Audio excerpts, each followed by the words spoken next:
Yo, yo, yo, what's good? What's good? What's good? What's good? What's good? What's good? What's good? What's good? What is good? We gonna be talking a little bit about the Lakers and the Pelicans. Let me allow everybody to catch up to this live. We're not gonna be on here too long, but this is something I definitely want to get into here because things just got very interesting. Make sure y'all check in and let us know where you're coming in from. We got a hell of a show for you guys tonight. Let me just send out these notifications real quick. Make sure people are getting them. And then we're going to go live. We're going to really get into it here. Okay. Let's do this real quick. Okay. Somebody said, look at the LOL, the free throw differential versus the Nuggets will be ridiculous. Ha ha ha. Let me see. Let's put this right here. Okay, so let me go ahead and get into this live, man, because this is going to be pretty crazy. So y'all just saw. Let's give it like another minute and a half. Let's allow everybody to catch up to this live because I know we got the Golden State Warriors game with the Kings coming up. So I'm going to just go through this quick, and I'm not going to be on here too long. Okay. I want to talk about this Lakers game. I'm sure y'all just seen it. Shout out to Crystalline Iceberg. Shout out to you. I thought the Lakers were scared of Denver. F out of Okay, pumping up your chest. You coming up in here with that energy. I see you. Shout out to Rafe Mace. Make sure y'all check in and let us know where you coming in from. He like, yo, what's good? I thought you said we were scared. I see y'all. Let me just give it a second. Just a second real quick. Since y'all catching up. Let me see this real quick.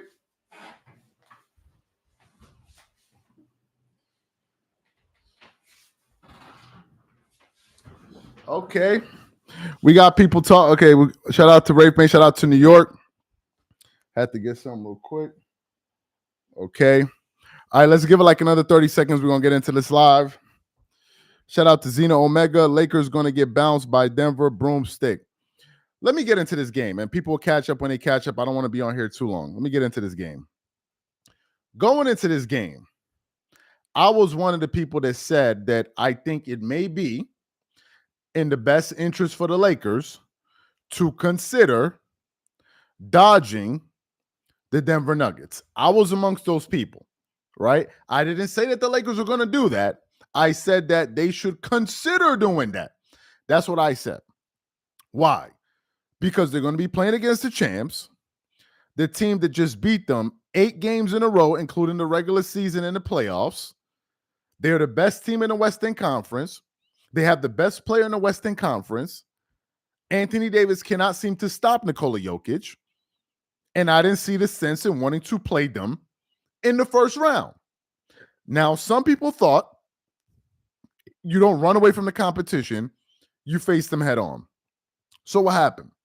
We all saw the game. Going into this game, I'm talking about the Pelicans game. Going into that game, and let's make sure we get the likes up. Let's try to get the likes up to like 50 likes. Going into that Pelicans game, people were beginning to, in terms of odds makers, were saying that the Pelicans were 1.5 point favorites. Why? Because on Undisputed, they were talking about Anthony Davis. Hey, appreciate that, Zeno Omega. Anthony Davis may not be available because of something with his back or something like that. So we tune into the game, and I see Anthony Davis in the lineup. And the minute I saw AD, the minute I saw LeBron, I immediately knew that the Lakers were going to go for the 7th seed. Because if they were not going to go for the 7th seed, I don't see why you would play both of them. So from the jump, I thought that, okay, it's clear. As I was watching the game, try to get these likes to 100 likes.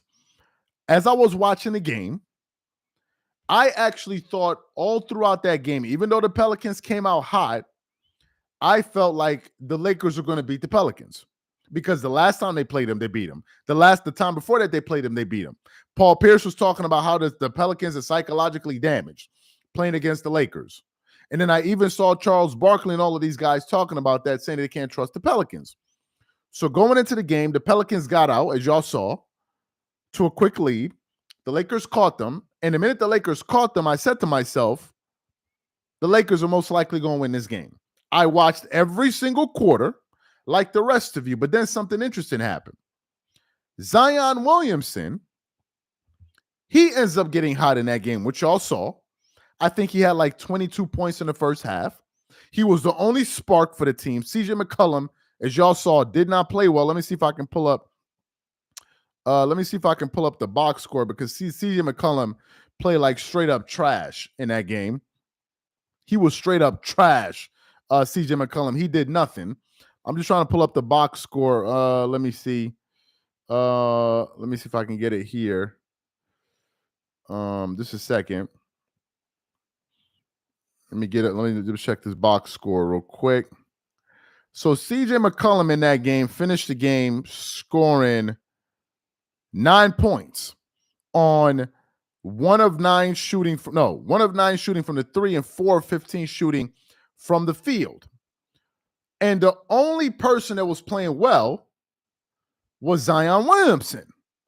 So Zion is doing his thing. You have the other players doing their thing, even though D'Angelo Russell and all of these guys were doing their thing. Then I think right before halftime or something like that, I left to go take a break just to see that at a certain point, Darvin Ham got ejected out of the game. I didn't even see that happen. So as I'm watching the game, the Pelicans go down by like 18 or something like that. And I'm like, the game is over. But I'm watching it because I'm like, well, I want to do it live.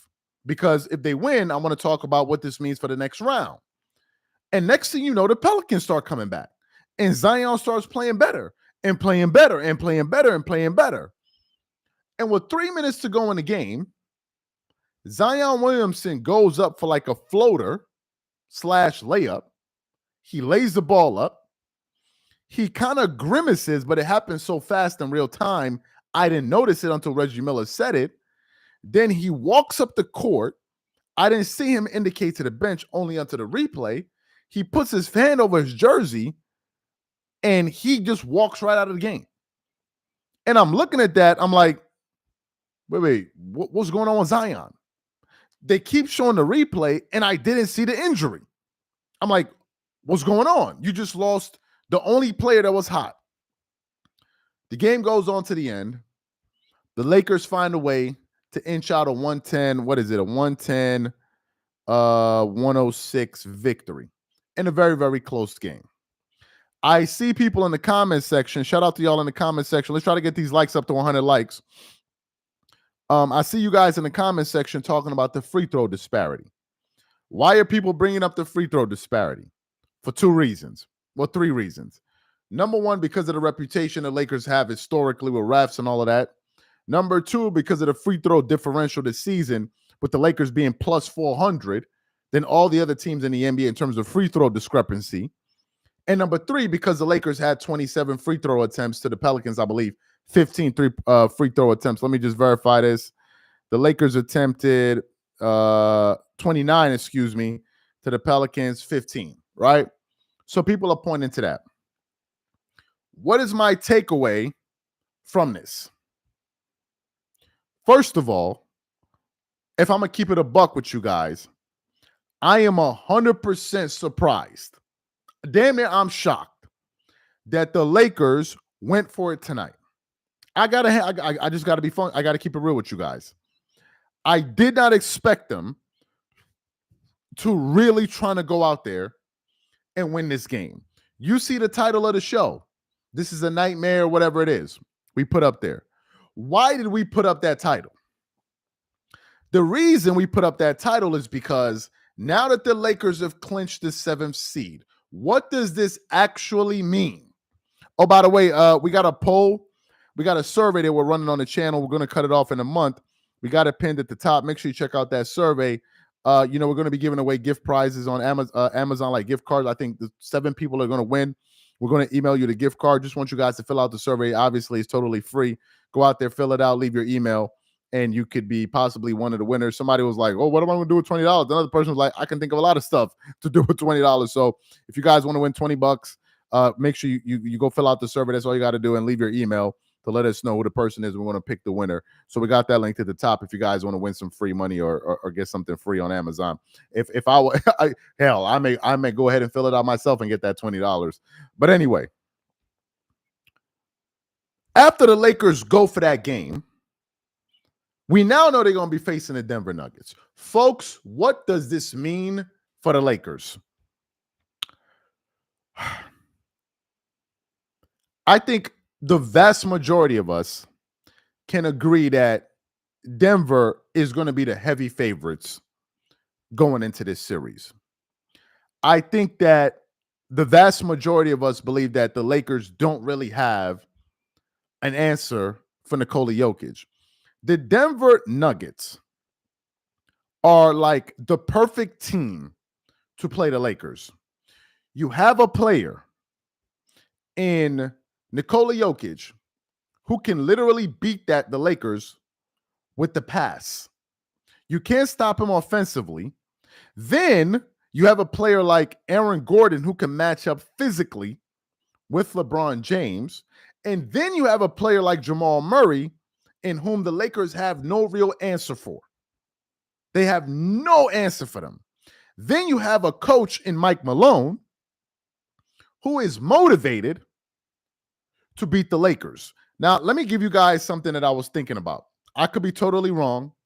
You saw we published a show with Shannon Sharp and Brian Windhorst going at each other on ESPN today. This is what I thought. This is what I honestly think. I think a part of me, I could be wrong, a part of me believes that Mike Malone and the Denver Nuggets want to face the Lakers in the playoffs as soon as possible. And they threw that last game to the Wemby Spurs in order to assure that they would have the greatest probability of facing the Lakers. I know that may be far-fetched. I know that may sound crazy, but something in me knows that Mike Malone, who the head coach of the Denver Nuggets, is petty enough to do something like that. Let's talk about this series between the Nuggets and the Lakers. Let me give you guys some data. Nikola Jokic,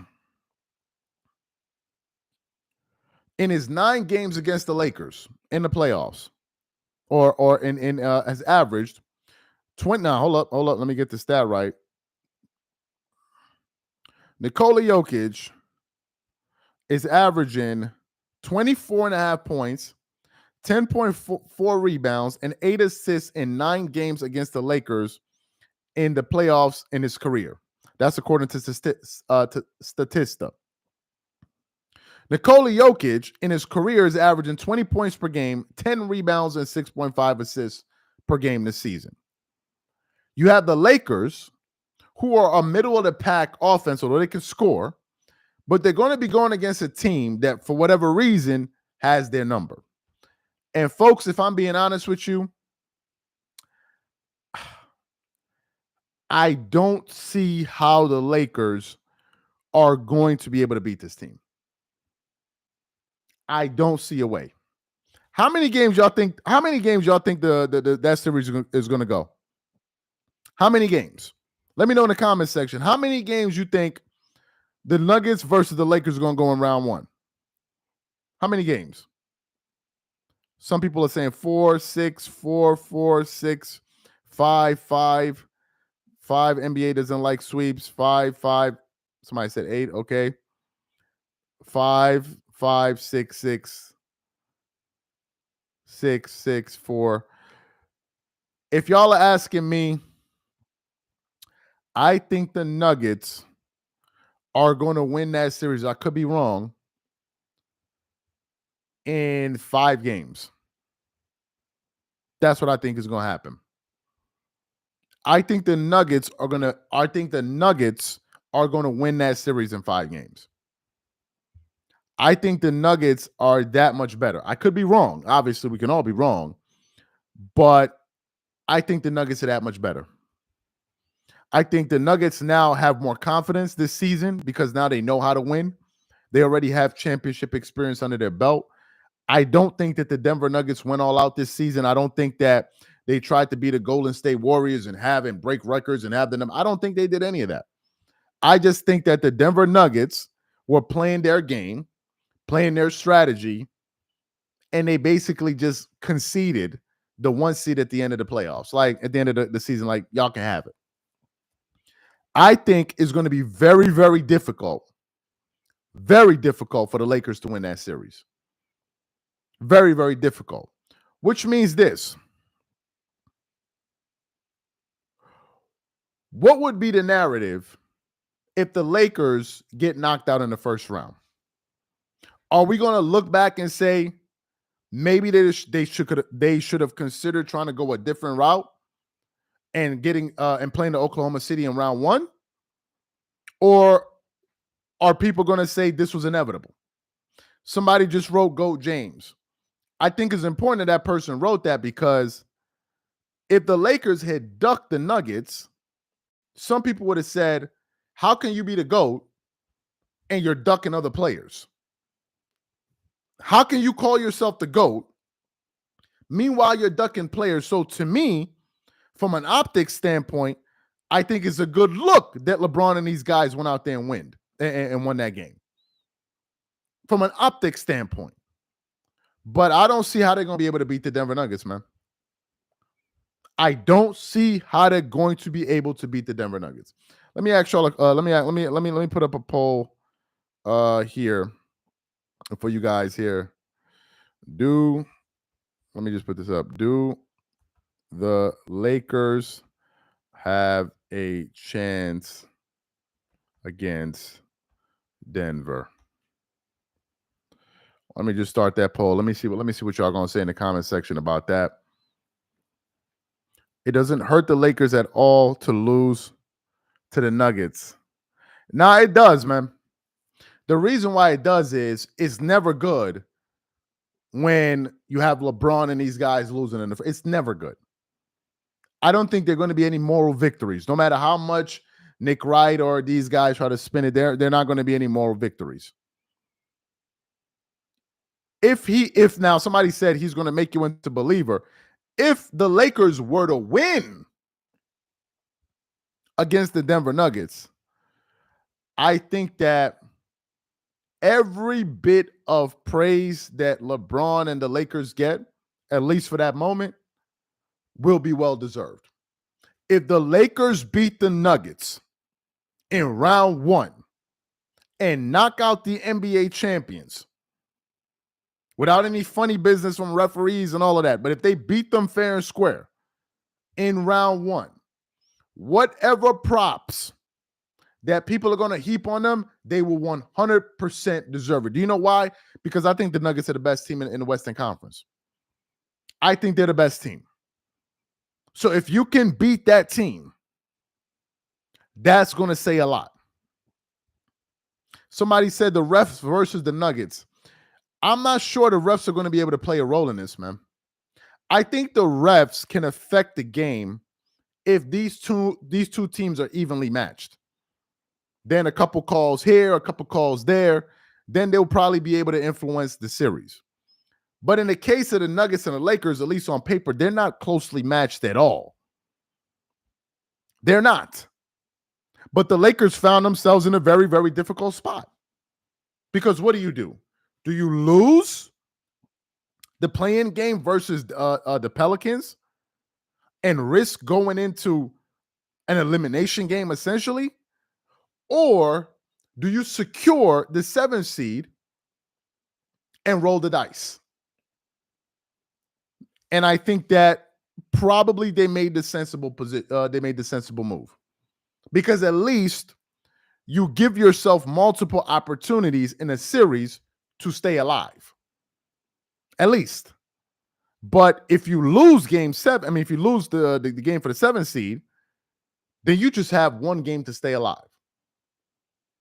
And so maybe from an analytical standpoint, they just increased their probability of staying alive.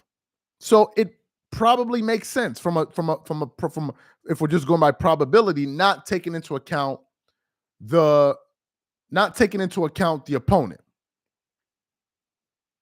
Who said what? Somebody said what? Fartherless African hating across the ocean. Farther. Man, I was chilling with my dad and my daughter the other day. What are you talking about, boy? Come on, stop. I never heard no dude say that to another dude. What's wrong with you? Braun should retire with his pathetic 4-6 finals record after he lost the series against Denver. He not gonna win another ring. Not even his son, Bronny James, can help out in this area. Appreciate that, man. Appreciate somebody said the Lakers need a BBL. Yo, what the? Yo, what is wrong with people? Yo, hold on. Who said that? Somebody said who said this? The Lakers need what? What? How do you even man? Yo, who came? Bro, some people are funny, man. Some people are funny as hell. This dude said the Lakers need a BBL. Bro, I can't even take it right now, man. I can't even take you, dude. Bro, what? Charles, you need some honey. You need a honey sponsor. Nah, man, we're gonna get to that a little bit later. Somebody said I'm deceased. Nah, I can't even. Anyway, back to the live. So to me, man, listen, I think the Lakers did what was in their best interest to stay in the playoffs. And now I think that they're in a position where they just have to roll the dice. Is it going to be a sweep again? I don't think I cannot envision the Lakers being swept again. That would be crazy. That would be crazy. Just think about all of the trash that Mike Malone is going to be talking if the Lakers got swept again. Nah, I don't think that's possible. I'm saying Denver in 5 or 6 games. If they won in 5, it wouldn't surprise me. Maybe 6 is probably better, but I'm gonna go with 5. I'm gonna go with 5. Some people are saying the Lakers gonna get swept. I don't think the Lakers. If the Lakers got swept, I will be shocked. I'll be shocked, but they can celebrate now. They're gonna get a lot of rest. I think the first round kicks off on Sunday, so they're gonna get at least 6 days off, not including practice and all of that. And then they got to travel. They got to go play in the altitude over there. But, man, to play against the Denver Nuggets in round 1 ain't no joke. It is no joke. But I know some people think, somebody said Lakers getting smashed, Nuggets in 6. Somebody said the NBA won't let LA lose. I don't even think it's in the hands of the NBA because, again, if it's not close, I don't see how you can impact the game. If it's a close series, then you can. But in this case, I don't think it's close. The Nuggets wanted to make a statement last year by beating the Lakers in 4. They didn't need to. They wanted to make a statement. They beat them like as if they don't even belong on the same floor with us. And LeBron and these guys are a year older, although they got better. They got players like Rui Hachimura. I think Gabe Vincent was there last year, or maybe he wasn't healthy. Then you have, Vanderbilt. I think that's one of the defensive wings. He was in street clothes. I don't know if he's going to be available. But if I'm being honest with you, the Lakers have a good team. If you look at their starting 5 and the players I remember, you have Austin Reeves. He's a good player. You have D'Angelo Russell. He was hitting shots early in that game. You do have LeBron James. You do have Anthony Davis, and I forgot the what's the guy's name? Let me see. There's a guy. Nah, hold on. I know his name. Rui Hachimura, Taurean Prince. You have Taurean Prince. He's a player. Gabe Vincent looked like he kind of injured himself, but he gave him good minutes. He came off the bench. He had 9 points. For them. Jackson Hayes had that dunk, which was good. Spencer Dinwiddie wasn't really a factor, but I guess we're going to see how the playoffs plays. But the Lakers have a good starting 5, man. They have a lot of length. Although, Austin Reeves is their defensive, their weak point defensively, but they find a way to defend as a team. He chipped in 16. You have a good starting lineup. AD chipped in 20 and 15. He was solid. LeBron chipped in 29 and 9. 23, 9 and 9. You have Rui Hachimura, who chipped in 13, which is solid. He didn't take a lot of shots, but the ones that he took, he made them. He made 2 3-point shots. I think the Lakers play within themselves. D'Angelo Russell could be an X factor, but so the Lakers have a team. It's just that Denver just seems to be on a totally different level. But I guess we're going to see. I don't think it's going to be. I don't think it's going to be a sweep. The only thing I didn't understand at the end of that game against the Pelicans was Zion Williamson and then Brandon Ingram not even playing. That was the only thing I didn't understand there. Somebody just said Ingram was hurt. I didn't understand. I didn't really get what happened there. Then we're going to pimp smack the Lakers. So anyway, man, just want to give you guys my thoughts. We got a lot of lives that we're going to be doing later on in the week. So y'all let me know who y'all think going to win this series. Also, don't forget to vote in the survey that we got pinned at the top. You have a chance to win prizes on Amazon. So make sure you go ahead and do that. It's free. We're going to be closing it in a few weeks. So make sure you guys go ahead and do that. And appreciate you guys for being a part of this live, man. We catch y'all later during this week. Appreciate that. Y'all have a good one.